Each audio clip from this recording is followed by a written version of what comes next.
یہ لکھا ہے کہ حضرت عمر فاروق رضی اللہ تعالیٰ عنہ کے دور میں بھی کس طرح کا واقعہ پیش آیا۔ ایک نوجوان تھا، حسین و جمیل تھا، اللہ نے حسن عطا کر رکھا تھا بڑا۔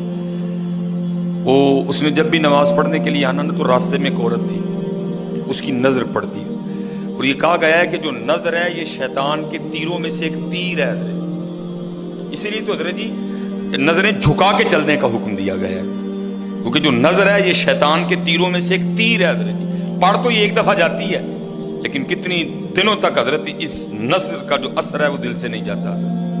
اپنی نظریں بڑی سنبھالو، اپنی نظریں بڑی سنبھالو۔ اس کی تو نظریں پاک تھیں لیکن راستے میں ایک عورت تھی، اس کی پاک نہیں تھی۔ اس نے آتے جاتے جاتے آتے آتے جاتے اس کو دیکھنا، شیطان نے اپنا کام کرنا شروع کر دیا۔ اس نے ایک دن کیا کیا، اس نے اپنی خادمہ سے نا اپنی خواہش کا اظہار کیا، میرا دل کرتا ہے کہ اس نوجوان سے نا تنہائی ملے، لیکن ملے تو ملے کس طرح؟ وہ جو خادمہ تھی ذرا پکی عمر کی تھی، اس نے کہا یہ تو کوئی مشکل کام نہیں ہے، آج ہی رات کو بات بنا دیتی۔ وہ جب عشاء پڑھ کے وہ نوجوان مسجد سے نکلا نا، وہ خادمہ راستے میں کھڑی ہو گئی، اس کو روک لیا، اس کو 2-3 احادیث سنائی، 2-3 آیات مبارکہ سنائی کسی کے کام آنے کے حوالے سے۔ ہمارے گھر میں مرد کوئی نہیں ہے، کچھ وزنی سا سامان اٹھانا ہے، اگر آپ اٹھا دیں تو بڑی نوازش ہوگی، اللہ راضی ہوگا، اللہ کے رسول راضی ہوگا، کوئی مسئلہ نہیں۔ اسی طرح ہوا حضرت، وہ گھر لے گئی، پچھلے کمرے میں لے گئی۔ وہ جیسے کمرے میں داخل ہوئے، وہ عورت پہلے موجود تھی، اس نے جناب اندر سے چٹکنی لگا لی اور اس کے سامنے اپنی خواہش کا اظہار کیا۔ جیسے میں نے کہا نا بڑا مشکل موقع ہوتا ہے، لیکن وہ نوجوان ہماری طرح کا نوجوان نہیں تھا، وہ قرآن والا نوجوان تھا، اس کا تعلق قرآن سے مضبوط تھا۔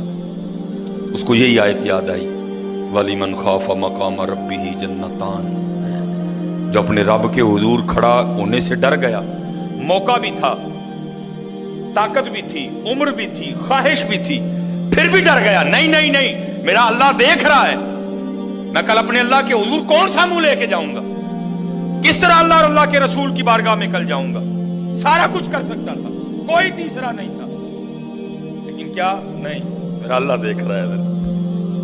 وہ ایسا خوف طاری ہوا، ایسا خوف الہی طاری ہوا، گش کھا کے گر گئے نیچے۔ اب عورت ڈر گئی، آگے بڑھ کے کسی نے نبض نہیں دیکھی کہ زندہ ہے کہ شہید ہو گئے، انہوں نے سمجھا کہ شاید مر گئے۔ اس نے دروازہ کھٹکھٹایا، باہر سے اس نے خادمہ نے دروازہ کھولا، اس نے کہا یہ تو مر گیا۔ اس نے کہا یہ بھی کوئی مشکل بات نہیں، بھائی نام تو اس پہ لگے گا نا جس کے گھر سے لاش برآمد ہوگی، تم ٹانگیں پکڑو میں ہاتھ پکڑتی۔ انہوں نے تھوڑا سا محنت مشقت کر کے نا اٹھا کے جو باہر کوڑا پھینکنے کی جگہ تھی نا، اس نوجوان کو پھینک دیا۔ اب رات پڑ گئی، بیٹا گھر نہیں آ رہا، باپ پریشان تھا۔ جب کافی وقت گزرا نا تو والد صاحب بیٹے کی تلاش میں نکلے، تو راستے میں کیا دیکھتے ہیں کہ وہ جو کوڑا کرکٹ پھینکنے کی جگہ ہے وہاں بیٹا پڑا ہوا ہے۔ بیٹے کو اٹھایا، گھر لے آئے، منہ پہ پانی کے چھینٹے مارے، بیٹے کو ہوش آئی۔ باپ نے پوچھا پتر کیا ہوا؟ وہ بیٹے نے پھر سنانا شروع کیا۔ جب پھر وہاں پہنچا نا تو اس عورت نے مجھے دعوت زنا دی، تو پہلے تو خوف الہی کی وجہ سے بے ہوش ہوا تھا، اس بار اتنا خوف الہی نے غلبہ کیا کہ واقعی روح پرواز کر گئی ہے۔ والد نے راتوں رات جنازہ کروا دیا۔ صبح والد صاحب فجر کی نماز کی جماعت میں شریک نہیں ہو سکے۔ جب نماز سے فارغ ہوئے نا تو امیر المومنین حضرت سیدنا عمر بن خطاب رضی اللہ تعالیٰ نے پوچھا بھائی وہ آج ہمارا فلاں مقتدی کیوں نہیں آیا؟ لوگوں نے ساری بات سنائی، حضرت جوان بیٹا تھا، انتقال کر گیا، رات ہی کو جنازہ ہو گیا، شاید اس وجہ سے حضرت نہیں جماعت میں تشریف لا سکے۔ آپ نے فرمایا چلو اپنے بھائی کے غم میں شریک ہوتے ہیں۔ حضرت سیدنا عمر فاروق رضی اللہ تعالیٰ عنہ آئے، باتیں ہوتی رہیں، آپ نے بیٹے کے انتقال کی وجہ پوچھی، بیٹے نے ساری بات سنائی۔ آپ نے فرمایا اچھا تیرے بیٹے کا انتقال خوف الہی کی وجہ سے ہوا ہے؟ تو اللہ تو فرماتے ہیں وَلِمَنْ خَافَ مَقَامَ رَبِّهِ جَنَّتَانِ، اور جو ہمارے رب حضور کھڑا ہونے سے ڈر گیا اس کے لیے 2 جنتیں ہیں۔ تو چل پھر مجھے ذرا اپنے بیٹے کی قبر پہ لے کے چلنا ہے۔ لکھا ہے حضرت عمر فاروق اب اس کے بیٹے کی قبر پہ تشریف لے، اس کی قبر پہ کھڑے ہو کے اس نوجوان کو باہر سے مخاطب کر کے فرماتے ہیں، اللہ فرماتے ہیں وَلِمَنْ خَافَ مَقَامَ رَبِّهِ جَنَّتَانِ، اور جو اپنے رب کے حضور کھڑا ہونے سے ڈر گیا اس کے لیے 2 جنتیں ہیں۔ اے نوجوان اب آگے تو بتا اللہ نے تجھے 2 جنتیں دی کہ نہیں دی؟ تو لکھا ہے قبر سے جواب آتا ہے امیر المومنین رب سچا، رب کا رسول سچا، رب کا قرآن سچا، میں جیسے ہی قبر میں آؤں اللہ نے مجھے 2 جنتیں عطا کر دی ہیں۔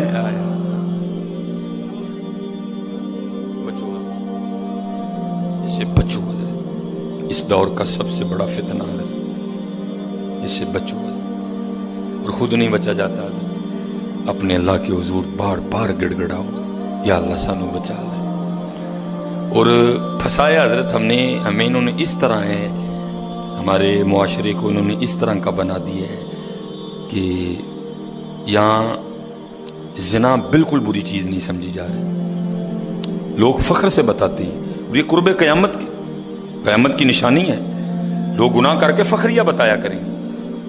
آج کا نوجوان فخریہ بتاتا ہے میری اتنی گرل فرینڈز ہیں، آج کا نوجوان فخر سے بتاتا ہے، یہ قرب قیامت ہے، یہ نشانی ہے قیامت کی۔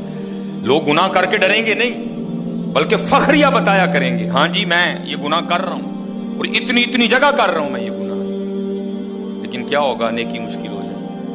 آج حضرت جی آپ دوسرا نکاح کر لیں، اللہ سنت ہے، قرآن میں اللہ خود کہہ رہے ہیں فَإِن طَابَ لَكُم مِّنَ النِّسَاءِ مَثْنَىٰ وَثُلَاثَ وَرُبَاعَ، پہلے کی تو اللہ نے بات ہی نہیں کی، بات ہی دوسرے سے شروع ہو رہی ہے۔ مِّنَ النِّسَاءِ مَثْنَىٰ وَثُلَاثَ وَرُبَاعَ، پہلے کی بات ہی نہیں ہوئی، بات ہی دوسرے سے شروع ہو رہی ہے۔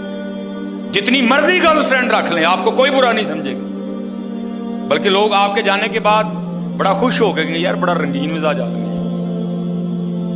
لیکن حضرت آپ دوسرا نکاح کر لیں، اسی وقت آپ لوگوں کے کاغذوں میں 2 نمبر ہو جائیں گے۔ پیکے بھی ناراض، سونے بھی ناراض، پرا بھی ناراض، سالہ بھی ناراض، ہیں جی، چھوٹا بھی ناراض، بڑا بھی ناراض۔ یہ کیا ہے؟ یہ قرب قیامت ہے۔ گناہ اچھا ہو گیا، گناہ آسان ہو گیا، نیکی بری سمجھی جانے لگی، نیکی مشکل ہو گئی۔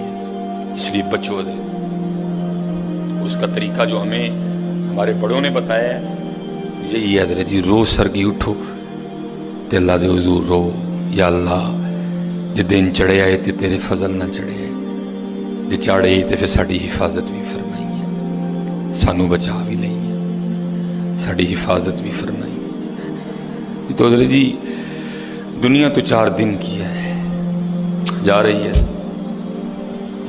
کالے وال مسافر ہوئے چٹیاں ڈیرے لائے، کالے وال مسافر ہوئے چٹیاں ڈیرے لائے، ویکھ محمد بخشا موت سے نہیں آئے۔